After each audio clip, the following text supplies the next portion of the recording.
Merci à vous, Samy. Effectivement, toujours entouré de nos invités ce soir, le sociologue Michel Vivorca, l'avocate Caroline Mécari, pour le Rassemblement national Jean Messia et Perico Légas, rédacteur en chef à Marianne, avec ce titre du débat qui a un peu évolué. Regardez, nous ne voulions pas parler des populismes, mais quand même, on pose la question. Les populismes, la voix des peuples, on pose la question parce qu'Emmanuel Macron a réagi tout à l'heure. On va l'écouter. C'est sa décision, je la trouve extrêmement respectable et j'ai eu l'occasion simplement de lui témoigner de mon admiration et de mon amitié. Parce que ça fait 13 ans qu'elle est chancelière et là, ça m'inquiète, mais ça me motive. Dans le combat qui est le mien depuis le premier jour, celui de ne rien céder, celui d'entendre la colère des peuples, parce que nous ne pouvons pas regarder ce qui se passe en Europe en considérant que on ne devrait avoir qu'un jugement moral. Jamais eu un jugement moral sur l'extrême droite en France et partout en Europe. Si l'extrême droite monte, c'est que d'autres partis n'arrivent pas à apporter une réponse à la colère des peuples ou à leurs peurs. Et donc il ne faut rien cacher de ces peurs et de ces colères, il faut les regarder en face et il faut s'attacher à y apporter une réponse crédible, démocratique, à ne céder à aucune facilité qui ferait bégayer l'histoire, à lutter contre toute forme de démagogie et de mensonge et à lutter contre la fascination de la réponse rapide, du repli ou de la haine. Voilà, si l'extrême droite monte, que ce soit en Europe ou au Brésil, c'est à cause des non-réponses des autres partis. C'est un constat lucide. Il est ultra lucide. Ça se résume en une phrase. Tant que le néolibéralisme financier globalisé, social-démocrate libéral, continuera à diriger l'économie mondiale, dont il est le principal, l'incarnation vivante et géniale, nous continuerons à avoir des Brésil, des Brexit, des Hongrie, et voilà. Ça continuera comme ça, mais je vais plus loin. Je pense que ça les intéresse. Ils ont besoin d'un fascisme pour exister. Comme ils ont perdu idéologiquement, comme ils ont perdu culturellement, leur seule raison d'être, c'est d'inventer des fascismes qui leur permettent de dire « Voyez, on avait raison, c'est des fascistes ». Attendez, pardon. C'est un peu grave, ça. C'est-à-dire s'il y aurait des vases communicants pour faire gonfler les voiles des extrêmes, pour pouvoir dire, mais voilà, on est là contre ces extrêmes. Bénéfice d'inventaire. C'est quand même ça. Pas les deux en même temps. C'est quand même ça qui les sert. Visiblement, le seul argument qu'ils ont eu de dire, est-ce qu'on peut remettre en cause ce libre-échange sauvage? Est-ce qu'on peut remettre en cause au niveau de la Commission européenne? Est-ce qu'on peut remettre les traités? Non. There is not alternative. C'est la phrase dominante. Il n'y a pas d'autre alternative que celle-là. Il n'y a pas d'autre alternative, eh bien vous aurez Bolsonaro. Caroline Mécari, regardez le titre du débat. Mais ça va vous surprendre, je suis parfaitement la voix des peuples. Je suis parfaitement d'accord avec ce qui vient d'être dit. C'est-à-dire que je pense qu'en réalité, le néolibéralisme est le marchepied des extrémismes. Et que quand les gens n'ont pas d'autres moyens de se faire entendre, ils se font entendre avec beaucoup de bruit.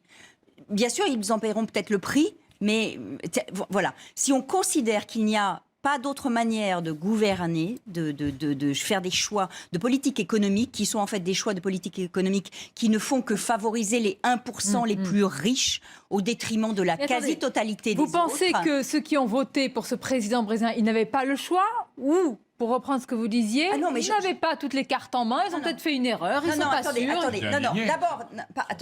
Attendez. D'abord, il y a plusieurs choses. D'abord, ce président leur a dit ce qu'ils avaient envie d'entendre. C'est-à-dire qu'il a tenu... Mais il les a insultés. Non, mais attendez. Il a tenu un discours sur la sécurité. Il a tenu un discours sur l'agriculture. Il a tenu un discours sur ce que ferait la police, etc., etc. Donc, il leur a donné, ou en tout cas, il leur a laissé entendre un certain nombre de choses. D'où la question, est-ce que c'est la voix ou les voix des peuples qui s'expriment? C'est une certaine voix des peuples, oui, de ce point de vue-là. Oui. Non, mais c'est-à-dire la différence entre ce que nous venons d'entendre de la part du président de la République et ce qu'on entend de la bouche de Trump ou de Bolsonaro, c'est que Bolsonaro, Trump et consorts croient dans le volontarisme politique. Alors que là, nous avons en face de nous... je ne crois pas, non. Nous avons là le discours... Je crois qu'ils sont très cyniques. Le discours d'Emmanuel Macron est quand même assez surprenant. C'est-à-dire, on a affaire au président de la République, celui qui a tous les leviers en main pour pouvoir changer le réel. Et on a devant nous un spectateur presque ironique, faussement détaché en tout cas, comme si cette réalité-là... Il faisait que la commenter. Il ne faisait que la commenter, alors qu'il a les leviers du pouvoir pour agir dessus. Je vais mettre les pieds dans le plat une seconde. Michel Vivorca. Trump. Sur Macron. Attendez, Mais si, quoi qu'on en on pense. commente la déclaration de Macron, Attendez, madame. s'il vous plaît, quand je prends la parole, merci. Quand Donald Trump, quoi qu'on pense là de ses outrances, de ce qu'on pense de lui, quand les résultats économiques, pour l'heure, sont un peu au rendez-vous. Vous avez dit tout à l'heure, pour ce président brésilien, vous allez voir les grandes désillusions. Et s'il n'y avait pas de désillusion sur le plan économique, est-ce que vous l'envisagez une seconde ou est-ce que vous dites non, parce qu'il a dit ceci, parce qu'il est ainsi, il ne peut qu'échouer? Alors, je ne dis pas du tout, je n'ai pas parlé uniquement en termes économiques. Et je pense que si nous parlons économie et que nous faisons un lien avec les modèles économiques et la montée de ces phénomènes, avec toutes leurs différences d'un pays à l'autre, on a des grandes surprises. Et c'est pour ça qu'il faut être très prudent. Regardez la Norvège, regardez l'Autriche, regardez la Pologne. Je prends ces 3 pays. On pourrait certainement aller en chercher d'autres. Ce sont des pays qui ne sont pas en situation de difficulté économique particulière. La Norvège croule, si je peux dire, sous l'argent du pétrole. Bon, et vous avez pourtant la montée de ces phénomènes. Et donc, premièrement. Deuxièmement, si vous écoutez le discours économique de ce nouveau président brésilien, Il n'en a pas. quand il en a un, Il est très peu. il est très faible, libéral il est très et néolibéral. Ultra-libéral même. Même Ça n'a ultra-libéral. rien à voir avec Et nous. donc- Hein. et École de donc- Chicago. Non, pas du tout. Et donc, Mais attendez, ce que je veux Non, dire... parce que Marine Le Pen a félicité, je dis. Donc Ce on que a je rien Ça veux à n'a voir. rien à voir. Elle félicite parce que c'est l'expression Attendez, démocratique je du peuple. voudrais terminer Le mon monde que raisonnement. nous appelons de nos voeux, c'est un monde de nations, donc Je voudrais- forcément différent. Attendez, je voudrais terminer mon raisonnement. Donc, chercher un déterminisme économique et chercher un raisonnement qui ramènerait tout au néolibéralisme, c'est une voie qui risque de poser des problèmes à partir du moment où, c'est pas la crise économique qui partout explique ces phénomènes, mais elle l'explique par contre au Brésil. Le Brésil, c'est le naufrage, d'après tout ce que j'ai pu lire. Mais pas partout. Et deuxièmement, il y a des réponses que moi j'appelle extrémistes de droite, qui sont des réponses qui laissent une large place justement à ce néolibéralisme qui vient d'être mis en cause. Donc on est dans des choses plus compliquées. Vous oubliez quand même le malaise identitaire, parce qu'il y a les problèmes Ah mais économiques. j'y arrive. Là, par exemple, pour le Brésil, il y a un déclassement économique qui replonge le Brésil, qui en fait un pays d'exportateur de matières premières, alors que c'était censé être un pays industrialisé dans le cadre des BRICS. D'ailleurs, les BRICS, c'est une vue de l'esprit de nos élites, mais il y a aussi ailleurs... Ça remonte aux Alors, années attendez. 60. Il y a ailleurs le malaise identitaire, la politique migratoire. Le malaise identitaire, les on a- questions de sécurité. alors- Encore une question, attendez. Est-ce que c'est une remise en cause profonde, et je vous pose tous la question, de notre système, mais système politique, système médiatique, système aussi des forces en place, puisque vous avez dit il a été amené par d'autres forces, qui sont les forces de l'argent. Il a été soutenu très largement, en effet, à la fois par des grands capitalistes et par l'Église. Mais vous avez déjà vu un Mais président je pas être soutenu Non, non, par mais des bien grands sûr, mais- capitalistes? Comme pour les autres. Si vous, mais le sinon- permettez, si vous le permettez, je voudrais faire une réponse très générale. Je crois qu'on est... Et ce qu'on apprenait de la chancelière allemande va tout à fait dans le sens de ce que je vais dire maintenant. On est dans une période de perte de sens généralisée. Il n'y a plus de gauche pratiquement dans le monde, de vraie gauche puissante. C'est-à-dire qu'il n'y a plus de vision positive, on peut les aimer ou ne pas les aimer, mais il n'y a plus de vision positive à opposer à ce dont on est en train de parler fortement. Alors, oui. Et donc, si vous prenez tous les pays, un par un, qui sont pris comme ça dans ce maelstrom, avec des normes différentes, mais il y a quand même à chaque fois des modèles anciens qui se défont et des nouveaux modèles dont on ne voit pas. Une fois qu'on a dit ça, qui peut faire face à cette perte de sens et de bon sens même? Les peuples, au moins, il y a quelque chose de cohérent depuis ce traité constitutionnel. Les peuples qui sentent qu'ils sont dessaisis de leur souveraineté populaire. Vous voyez, on va revenir au souverainisme et au populisme et au protectionnisme. Les peuples qui se sentent dessaisis de leur souveraineté populaire, c'est-à-dire qui ont l'impression qu'ils ne décident plus de leur destin et que ce sont des instances pas toujours représentatives et pas toujours élues qui décident à leur place de leur sort, eh bien, qu'est-ce qu'ils demandent? Ils demandent à être protégés de leur économie, ils demandent à être souverains et ils veulent que ce soit le peuple. Populisme, souverainisme et justement cette façon de voir son indépendance, c'est ça qui motive ces peuples parce qu'ils le savent instinctivement, quelque chose ne tourne pas rond. Or, on peut être ultralibéral et patriote. Là, pourquoi ça marche chez Trump? Et évidemment que les économistes français refusent de le voir parce qu'il fait un protectionnisme, il protège son économie, puisque l'économie est sauvage. L'économie mondiale est sauvage. Le mondialisme, il est sauvage, c'est la jungle que le meilleur gagne. Eh bien, si tu te protèges un petit peu, tu as forcément des bons résultats. Et je ne sais pas dit que ça soit une solution Allez. définitive. Moi, Mais si là, je vous écoute le depuis tout à l'heure, ça veut dire, pardonnez-moi, c'est-à-dire qu'en France, on dirait que tout se prépare pour cela. Oui, Tout à fait. 2005, on a réussi par le traité de Lisbonne, M. Sarkozy a violé la volonté. On ne retouche jamais un référendum. on retouche un vote du Parlement, on ne retouche pas un référendum. Vous voyez, le Brexit, on n'y touchera pas, c'est fini. Le peuple anglais a voté. On est encore sur la Constitution de 58, ici. Vous voyez, quand on retouche la volonté du peuple, ça veut dire qu'on a peur du peuple. Et le peuple se venge. Et en France, je vous annonce que là, nous avons M. Bolsonaro. On ne sait pas, aujourd'hui, on est dans une situation française très particulière. M. Mélenchon est fatigué, Mme Le Pen semble limitée à un certain seuil. Le discrédit tombe sur la grande majorité social-démocrate actuelle, c'est-à-dire Macron, Parti Socialiste, qu'il en reste. Il y aura forcément, à un moment donné, en France, à part le mouvement d'abstention qui est tragique, parce que ça veut dire qu'on ne croit plus aux institutions, ceux qui vont voter, ils votent pour des solutions fortes et pour une forme indignée de l'expression politique. Et oui, pouvons-nous nous attendre d'ici 2022 en France? On ne le connaissait pas, Bolsonaro, il y a quelques années. Rien. Et ce parti n'existait pas. Et il n'y avait pas de ce discours au Brésil. C'est le peuple le plus sympathique du monde. Bon, eh bien, on a une émergence que l'on ne contrôle pas. Et on sait aujourd'hui que toutes les démocraties occidentales sont exposées à ce genre de réaction populaire. C'est-à-dire qu'en fait, ce qu'il faut comprendre aussi, c'est que le mouvement est mondial. Le Brésil n'est que l'un des dominos. L'un des dominos. Jean Messia, vous avez un peu, j'allais dire, la bonne place en ce moment. C'est-à-dire que vous allez récolter. J'ai pas fini de parler. Non, mais attendez, mais si, vous allez récolter la colère d'un peuple et vous n'y apportez pour l'heure aucune Mais qui solution. vous a dit ça? Qui vous a dit ça? Bien sûr qu'on apporte des solutions. On disait la même chose de Trump. Et aujourd'hui, Trump a réduit le chômage, il a augmenté la croissance. Enfin, Écoutez, vous n'avez pas comparé Non, mais attendez. on rappellera quand même que la dette américaine Essayez. est entre les mains des Chinois et que le jour où les Chinois D'accord, en ont un notre peu dette à marre, nous, voilà. notre dette à nous, elle fait 100% du PIB sans que ça ait Et l'air de alors, vous scandaliser. non, ça me scandalise absolument pas parce que je ne crois pas Et elle est détenue- je crois pas une seule seconde que cela pose véritablement un problème. Elle est détenue aux 2 tiers par les étrangers également, madame. Je le Voilà, sais, donc je le sais, c'est pas. je le sais, parce que je la le dette sais. Voilà. américaine est aux Oui, mains on va des pas faire le débat. Voilà. Non, mais là, Chinois. c'est Non, mais si, très si, bon si. exemple. Si, si. La dette est aux mains des Chinois, mais c'est pas Trump qui l'a fait. Ce sont les gouvernements démocrates. Mais non, C'est Wall Street. C'est Wall Street qui l'a voulu. Donc le peuple américain se méfie de son système Je financier. crois surtout qu'il faut respecter le vote. Parce que là, imaginons. Mais personne n'est en train de dire qu'on ne respecte pas le vote. Imaginons on essaie de que comprendre Haddad. pourquoi on en arrive à cela. Imaginons Voilà. que Haddad C'est ça qu'on avait essaye gagné. de Imaginons faire. que Haddad avait gagné. Qui est le candidat qui est le candidat du Parti des Est-ce qu'on travailleurs. aurait été ce soir en train de dire mais Monsieur Haddad, il a échoué, c'est le représentant d'un monde qui a provoqué le trafic de peut-être, drogue, j'en sais rien. etc. Non, pas provoqué, du tout. pas provoqué. Ça aurait été un grand soulagement et on Pas aurait eu les provoqué. mêmes sur Les ce plateau Brésiliens en sont train des de gens dire. bien, ils ont voté Et Haddad. exactement. Voilà, exactement. Oui, mais Donc, non. c'est ça que je conteste. Mais Bolsonaro, Il faut le respecter réseau, la démocratie. Mais personne ne Voilà. dit qu'on ne la respecte Mais si pas. vous dites que vous ne respectez pas Enfin, le vous vote me faites brésilien. dire des choses qui sont Non, non, totalement non, non, fausses. c'est ce Mais que quand vous disiez est-ce tout à qu'elle l'a l'heure. dit? Mais je côté- crois, il y a quand même... Tout à l'heure, vous m'avez dit, les Brésiliens J'ai peuvent dit- voter, les gens peuvent voter pour des choses qui sont contre eux. Oui, Donc, absolument, Donc c'est en gros, vrai, ils sont bien débiles. sûr. Non, Donc le peuple est écoutez- débile, le peuple est stupide. Mais arrêtez de Voilà. dire le peuple, vous ne le représentez pas, le peuple, pas c'est plus vous que moi. C'est vous qui dites le peuple brésilien peut avoir voté contre des, Non, pour des je gens parle qui de sont contre catégorie, lui. je parle de catégorie. Mais de c'est gens. 55% de la Mais population, enfin, madame. Et donc C'est une majorité 31%, absolue, quasiment. Et donc 31% d'abstention, c'est-à-dire 42 millions de Brésiliens qui se sont abstenus.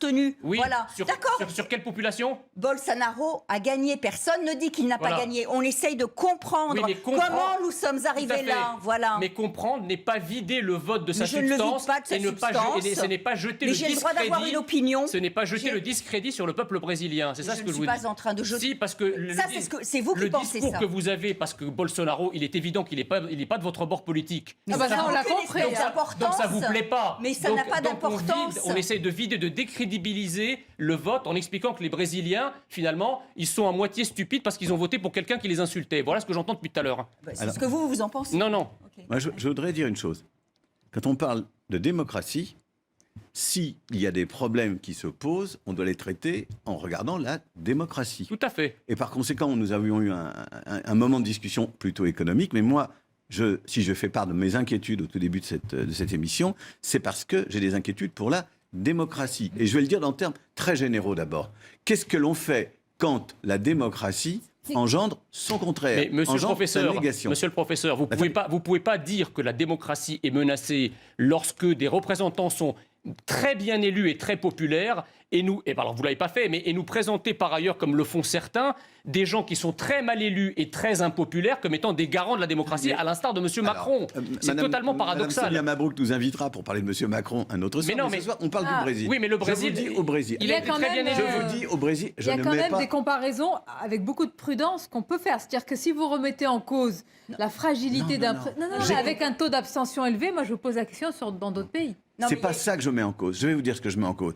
Quand j'entends les propos que vous avez rappelés, homophobes, hostiles aux femmes, etc., etc., je pense que ce sont des propos qui annoncent le recul de droits démocratiques. C'est ça que je pense. Autrement dit, je ne vous dis pas il va réussir ou il va échouer économiquement. Je ne suis pas économiste et en plus, les économistes ne nous ont pas abordé. Et comme M. Macron traite les Français de Gaulois réfractaires, Attendez, de on va paresseux, revenir de sur M. fainéants. Macron. Mais pourquoi vous me mettez dans la Descendant. peau? Pourquoi vous me mettez? On discute du Brésil et vous Mais voulez parce qu'on parle qu'on de est là. Macron. Si on veut comprendre, il faut aussi comparer. Non, Voilà. attendez, avant, on va Alors, aller je plus vais vous loin. dire, sur voilà. le Et Brésil. ça a choqué On personne. va- hein. Je vais on vous va- dire. mais Les bien Gaulois, sûr que si. les Mais Gaulois attendez, réfractaires, ça a chacun choqué son personne. tour. Alors, Bien ça- sûr que si, et c'est pas la question. Mais c'est normal. Jean sinon, on insulte les Messia, Français. laissez les autres Si parler. on revient sur la question démocratique au Brésil, ce que l'on voit se dessiner, ce n'est pas nécessairement le retour de l'armée, mais c'est bien le retour d'un État policier. Pas du tout. Mais Laissez-moi terminer quand même, c'est quand même extraordinaire. pas du tout. Pas du tout. Non. Très bien. Alors, donc, nous avons appris que M. Bolsonaro allait laisser une plus grande autonomie aux policiers, une plus grande liberté aux policiers, dont on rappellera qu'aujourd'hui, vous l'avez dit tout à l'heure, le Brésil est l'un des pays où il y a une violence policière qui est la plus grande du monde, 5000 morts par an. Vous répondez vous-même. Voilà. Ben, mais M. Bolsonaro a dit très clairement qu'il les laissait. Écoutez, Oui. on va voir ce qu'il a dit. Voilà. Parce que- attendez, vous Jean préférez que le Messia. policier se fasse caillasser Je sans parle pouvoir pas de nos sortir leur policiers, arme je ne parle simplement pas- parce que la justice va les Madame, condamner s'ils la monsieur, sortent. regardez La ce qui a- justice, voyez-vous, c'est une garantie démocratique. Oui, bien ce qui a sûr. été Ouais, dit. évidemment, Pas pour vous nos déplaît. policiers. Ça vous déplaît. Pas pour nos policiers. Ça vous déplaît. Pas pour nos policiers. Regardez ce qui a été dit. Si un policier tue 10, 15, 20 personnes, de tête décorée, pas poursuivi. Voilà. Là, Voilà. Ça, c'est une atteinte. Oui, Oui, enfin, retranscrit dans quel contexte, etc. Enfin, Mais attendez. y a pas- Attendez, c'est pas bon, une histoire de que- contexte. Non mais attends, le- attendez, Jean, je ne vais pas attendez. faire l'exégèse de tout un discours. Quand vous avez une phrase, elle est assez claire. Soyons honnêtes. Quand Oui. on fait un débat, où on est d'accord avec des phrases, on n'est pas Tout d'accord. à fait. 7 Sur le- policiers sur le qui meurent caractère- tous les 2 jours Voilà. au Brésil. Voilà. 7 policiers qui meurent Donc, tous les vous 2 jours au approuvez. Il y a Brésil. une situation de violence au Brésil qui fait qu'aujourd'hui, il y a une part d'exaspération à la population. J'ai des amis qui habitent le Brésil, ils vivent dans une citadelle. Ah, c'est clair. Hein. Ils me disent qu'il ne faut pas s'arrêter au feu rouge parce qu'on se fait attaquer. Ça engendre évidemment de part et d'autre une réaction de la part des forces de l'ordre qui est une réaction totalitaire. En plus, Et là, ils sont- c'est un encouragement à la bavure. voilà. Et il dit, s'il y a bavure, vous serez protégés quand même. Eh ben, C'est vrai ça que c'est- s'appelle un État policier. Oui, mais en même temps, quand on a des C'est- policiers français démocrates... On ne parle pas de la Mais- France. non, mais Mais vous si, voulez- mais il faut Non, comparer. non, Ça vous attendez. agace Non, de non, mais comparer. attendez, mais c'est- laissez-moi terminer. Je vous J'en dis prie. que le contraire de dire aux policiers, à la moindre erreur, et si vous utilisez... Non mais attendez, Bolsonaro c'est une chose, et je peux vous dire que le sentiment d'insécurité qu'il y a en France, les territoires perdus de la République, où des citoyens français aimeraient bien que la police ait un petit peu moins peur et que la peur change de camp. Donc vous voyez, le Brésil c'est un Vous extrême... le dites à moi, mais si vous aviez un Je vous dis policier en que le face de Brésil, moi, c'est de vous, catastrophique. Oui. Je vous dis que ce qu'il vient de dire est absolument abominable. Tout à fait. Et que ce qui se passe en France, quelquefois, est aussi abominable Mais ce pour n'est les policiers. absolument Mais pas ça, c'est jamais comparable. dénoncé. Ce n'est Ça, pas bah voilà, c'est comparable. jamais dénoncé, ça. Ce n'est pas Mais comparable. bien sûr que Il y a je le cette compare, police- madame, parce qu'en France, un policier n'a pas à avoir peur de faire son devoir. Mais ça, Or, aujourd'hui, mais non, madame, je suis désolé, c'est catastrophique pour la démocratie française que les policiers puissent pas exercer Et alors, leur devoir. d'accord, Voilà. ok, je vous entends. Et vous proposez quoi alors pour qu'ils cessent d'avoir peur? La Vous proposez présomption, quoi la Vous- présomption de légitime vous- défense, par Que la exemple. peur change de camp. N'importe Voilà. quoi. Que la Mais peur si. change de camp, c'est-à-dire que les jeunes délinquants. C'est ça, qui donc sont vous pris- voulez en Oui. fait un Non, permis de tuer. non, Non, c'est non, très non, non. précis. Vous voulez Que les jeunes vous voulez délinquants- encourager la pas du tout. racaille à Absolument tuer des pas. policiers. Voilà ce qui se Moi, passe. je suis pour la justice, Non, non, monsieur. moi aussi. Je suis pour que les tribunaux Oui, aussi. jugent les gens. Attendez. Moi aussi. Je suis pour avec que le les syndicat, tribunaux avec le syndicat de la jugent les magistrature qui libère entre 3 personnes Là, sur ça, quatre. là, on a oui, réussi c'est à ça. vous Là, entendre. on est vraiment Oui, dans oui, la oui, démagogie. oui, oui, hein. non, va c'est pas la conclure. démagogie, c'est la réalité. On va conclure. Ce sont Démagogie. des débats Non, non. forcément vifs parce qu'ils sont passionnés et passionnels, des situations compliquées. Non, vous n'avez pas à vous excuser, à défendre c'est pour, chacun vos arguments. Michel Vivorca, Monsieur le professeur. on va N'exagère conclure. Bah non, En voyant aussi la carte peut-être, alors je ne vais pas utiliser les mots populisme, mais vous avez dit à la fois, il y a des extrémismes, il y a des nationalismes, il y a d'autres mouvements qui sont beaucoup plus compliqués. Regardez, on va la laisser cette carte avec, vous avez vu des partis nationalistes qui sont au pouvoir, etc. On voit quand même une carte qui prend, enfin, des mouvements qui prennent une ampleur véritablement et qui ne sont pas peut-être On seulement reste de l'Afrique, l'expression des colères, Michel Vivorca. Est-ce que justement, il ne faut pas aller plus loin et dépasser juste le vote de rejet qu'on analyse, nous, depuis des années? Est-ce que parfois, il ne peut pas y avoir un vote d'adhésion et le reconnaître? Même si on n'est pas d'accord, même si vous n'êtes pas d'accord. C'est pas une question d'être d'accord ou pas d'accord. On est ici pour essayer d'analyser et de réfléchir. Après, chacun défend des orientations. Malheureusement, parfois, on défend trop vite les orientations et on réfléchit pas assez. Mais bon, moi, je regarde le genre de documents que vous faites voir, je me dis que les situations ne sont pas les mêmes d'un pays à un autre, hein, mais qu'il y a en même temps, c'est ça la difficulté de la réflexion, en même temps, il y a un mouvement mondial. C'est ça l'affaire un peu contradictoire. Mais il faut faire aussi d'autres comparaisons que celles dont on a parlé ce soir. Je voudrais dire un mot du Mexique, parce que le Mexique, c'est également la violence considérable. On va conclure. Eh bien, le Mexique a voté autrement que le Brésil. Donc rien, mais bien sûr, mais rien n'est écrit. Ce que je veux dire, rien n'est écrit, rien n'est inéluctable, et toutes les explications trop simples de ce qui s'est passé ici ou de ce qui s'est passé là sont difficilement généralisables. C'est pour ça qu'on essaie de trouver du temps pour consacrer un débat à ces sujets importants. Ça concerne le monde, ça concerne notre pays, forcément également. Merci donc d'y avoir participé, d'avoir défendu vos arguments, forcément différents ce soir. Merci. Restez avec nous dans quelques instants. On va prendre la direction de la Corse pour voir des nouvelles de l'île après la tempête et les vents violents qui soufflent encore. Et puis, au programme, c'est la situation économique et sociale française avec la grogne qui s'étend et puis la fronde qui s'organise par rapport au prix des carburants. Le gouvernement, lui, ne change rien. Pour l'instant, on va en parler. À tout de suite.